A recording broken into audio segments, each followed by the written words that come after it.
Genesis 22, verse 2. He said, take your son, your only son, Isaac, whom you love, and go to the land of Moriah and offer him there as a burnt offering on one of the mountains of which I shall tell you. Underline that phrase, your only son whom you love. Take your son, your only son. Question, is Isaac the only son of Abraham? Then why does God say, take your son, your only son? You know why? Because Ishmael is Abraham's biggest failure in trusting God. Ishmael is the certificate for Abraham that he has failed. Is a report card that he has failed in trusting God's promise. He took a shortcut. He did what he could do in his flesh without trusting God. God is very intentional in how he speaks to us. When he speaks to us, he does not speak to us based on our failures. He speaks to us based on his promise. There were two sons that Abraham had.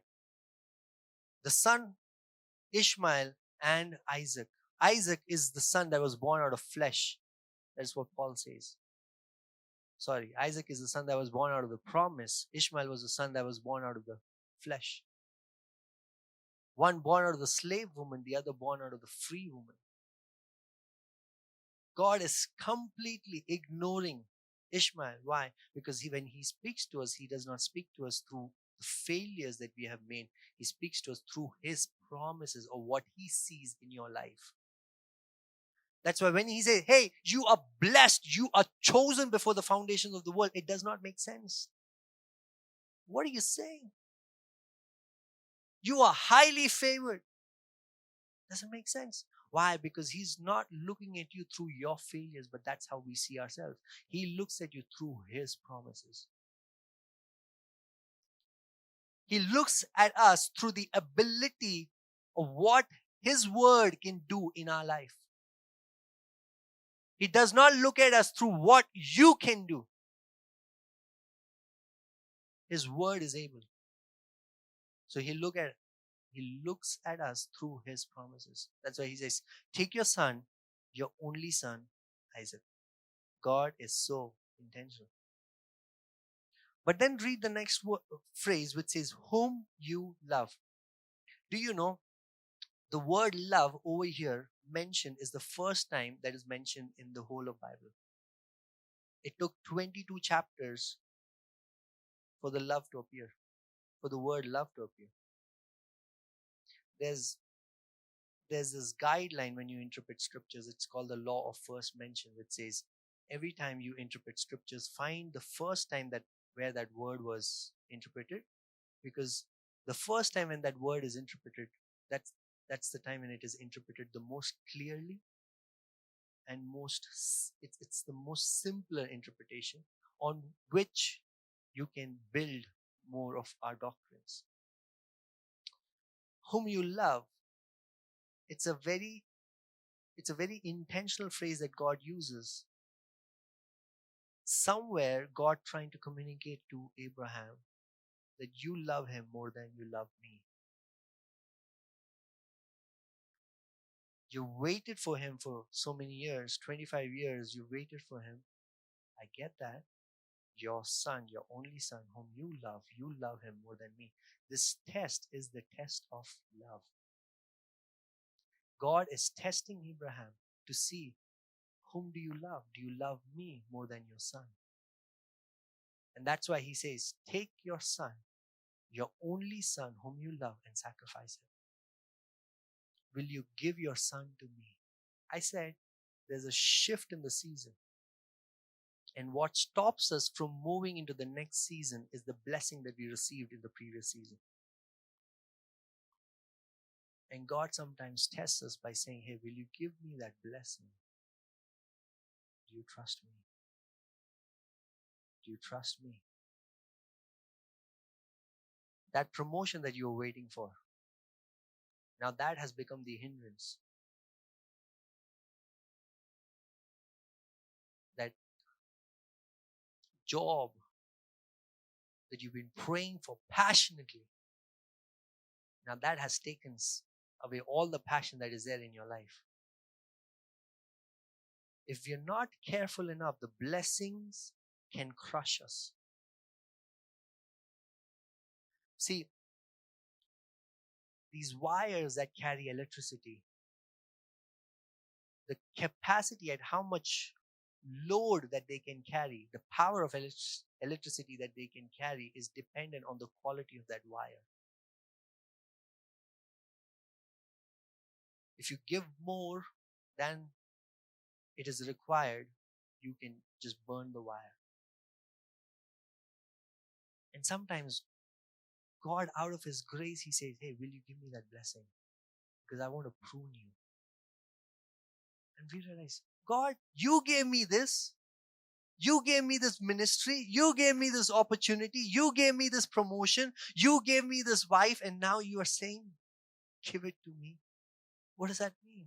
What does that mean? But look at Abraham, how he responds. It is not a coincidence, guys, that God uses that word, son whom you love. Verse 3. So Abraham rose early in the morning, saddled his donkey, and took 2 of his young men with him and his son Isaac. And he cut the wood for the burnt offering and arose and went to the place which God had told him.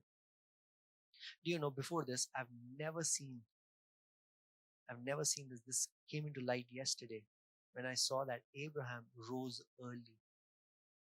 He could have just rose in his usual time. He rose early. He had many servants, but he saddled his own donkey. Do you see that? He could have told anybody, hey, can you just cut the woods? Abraham was so rich that nations were afraid of him. So you can imagine the kind of wealth that he had. He had servants. But he doesn't tell his servants to do the job. He does it. Why? Like King David says, I don't want to offer God something that does not cost me. Immediate response with preparation. He wakes up early, he saddles his donkey, and he cuts the wood. He could have get the job done, but look at the posture of his heart. What he does in action shows the posture of his heart. How much important it is for him to obey what God has just told him to do. Look at the posture of his heart.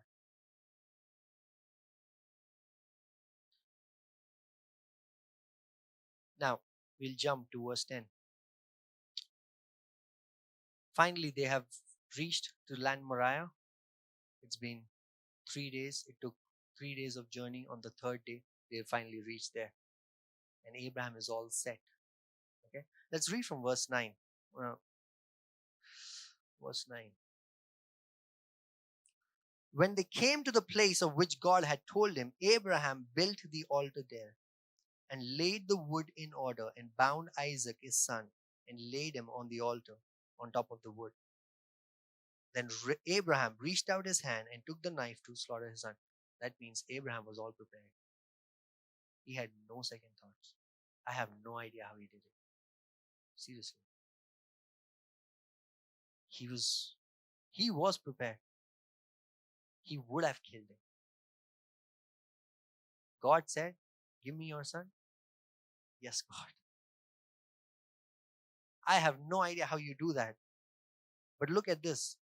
But the angel of the Lord called to him from heaven and said, Abraham, Abraham. And he said, here I am. He said, do not lay your hand on the boy or do anything to him, for now I know that you fear God, seeing you have not withheld your son, your only son, from me. Did you see something? Look at the last phrase. It says, withheld your son, your only son. Does not say the word, whom you love. He missed it. Did it intentionally. Why? Because now God is saying, I truly know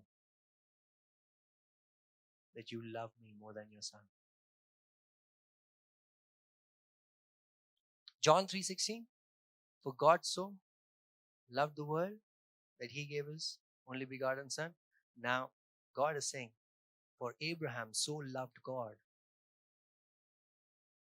that he gave his only son. No wonder he's called man of faith, the father of faith. How do you do that? It's insane. How is Abraham able to do? He waited for that promise 25 years. And now God is saying, I truly know that you love me. How did Abraham do it? How was he able to do it? Can I show you something very interesting? Jump with me to verse 19. This is after the entire episode. So Abraham returned to his young men. So here's the story, okay? Before they go up the mountain, Abraham tells his young men, his servants, don't come with us. Me and the lad will go. Me and the son will go. We'll do the sacrifice and we'll come back. We'll come back after the worship. So the servants are waiting there because Abraham knew if he took the servants, they would stop him because what he's doing is absolutely ridiculous. So he does not take them. But look at here. He says, so Abraham returned to his young men. Where is Isaac? Did he leave Isaac on the mountain? Where is Isaac?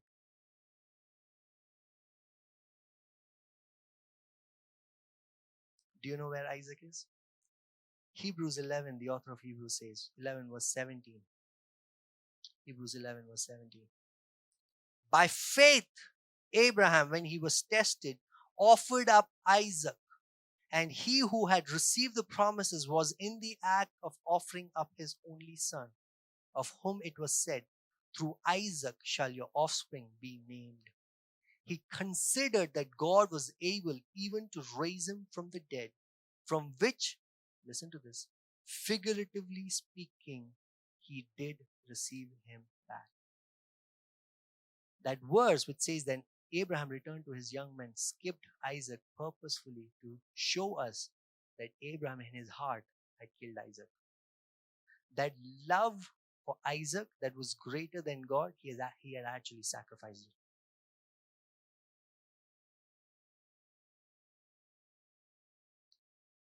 How did he do it? That's my question. How did Abraham do it? How do you sacrifice your son? How do you sacrifice that promise, that blessing that God himself gave you? You waited patiently for 25 years. How did you do it, Abraham? Don't you wonder? I used to read this passage because it was very close to my heart. Because just before I started the ministry, there's something that the Lord was asking me to do a long time ago. And it was through Genesis 22, he was just speaking to me, give me that, give me that. And I was like, God, you told me to do this, and now you're asking me to give you back. This was something that you asked me to do, and now you are taking it back from me. It was a tussle that I was having. And I was reading this passage then, back in 2013, and I was wondering, how did Abraham do it? How did Abraham sacrifice that love that was unhealthy? Sacrifice that love for Isaac that was greater than God. How was he able to do it? You know how? 1 John chapter 4. We love because he first loved us. Abraham was madly in love with God because he knew God was madly in love with him. He knew that God was madly in love with him. How did he know? Because all those 25 years that he journeyed with God, every time he fell, God would come to him faithfully and say, Abraham, I haven't forgotten you. I remember you. I renew my promise to you. I renew my promise to you. Every time Abraham thought he blew it, God would renew his promise, renew his promise, renew his promise, to a point that God came to him in person and said, hey, I still see you. I still see you. That's why when Abraham is sacrificing that lamb, replacing Isaac, he says, on this mount of the Lord shall provide, which also means the Lord shall see.